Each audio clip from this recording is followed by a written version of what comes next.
The way that I frame the source of all reality, what is called the absolute, is I present it as having two primary functions, the manifest and the unmanifest.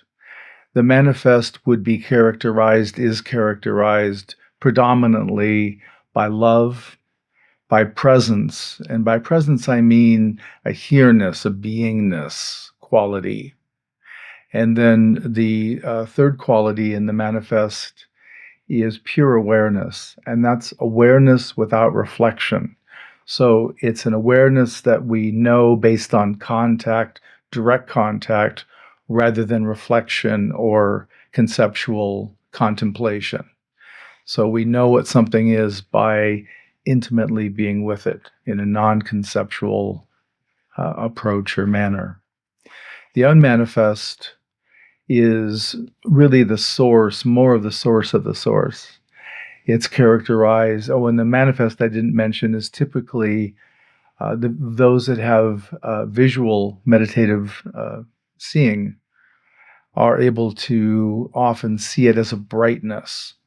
I sometimes call it white because it's the closest color we have to that brightness, but it's really the brightness of all color. So if you imagine all color together, it would create this really dazzling brightness. And the brightness also communicates a quality of purity, and not a purity in a judgmental way, but a purity in a real wholesome way, returning to purity, undiluted like that. So turning to the unmanifest, the color there, typically I'll use the term black or the name black. It's not really a black either. It's not really a color. The unmanifest is the absence of all color. So that actually is more of a kind of a gray black, is a little more accurate description of the color. It's not that important, but just to be clear, the qualities, the functions there in the unmanifest are absence, what traditionally is called emptiness in Buddhism. Also, there's qualities of peace and a real pristine stillness. And this is a stillness that is under and supports silence and activity or noise. So it's a stillness that holds all of that.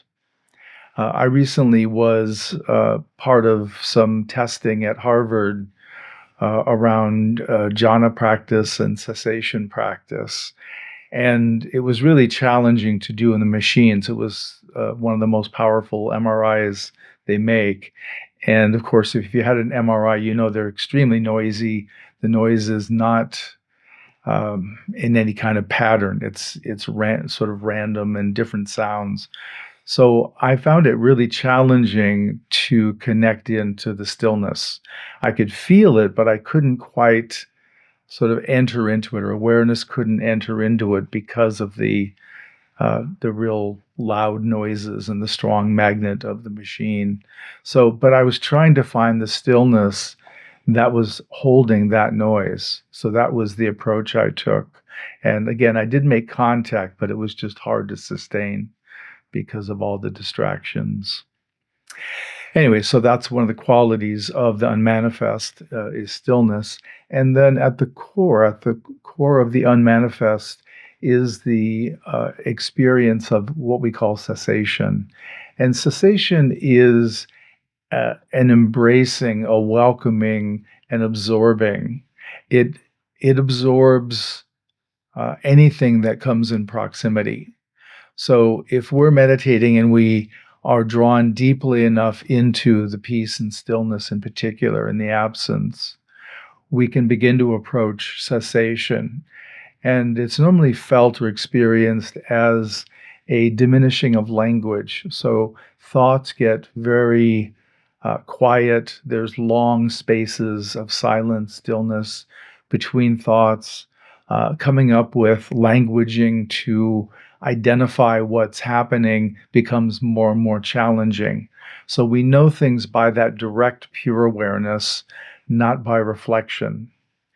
And anyway, so cessation is the source of the absolute. It's like the center of the storm, that calm, still center is how cessation works. And in Buddhism, particularly in my teaching, awakening can be in the typical Zen presentation, which is Kensho, which we'll talk about in this group. And in the Theravada Buddhism, it's cessation is the experience of awakening. There's a cessation of all mentality and materiality. So everything goes away. The closest we can talk about it is a dreamless sleep.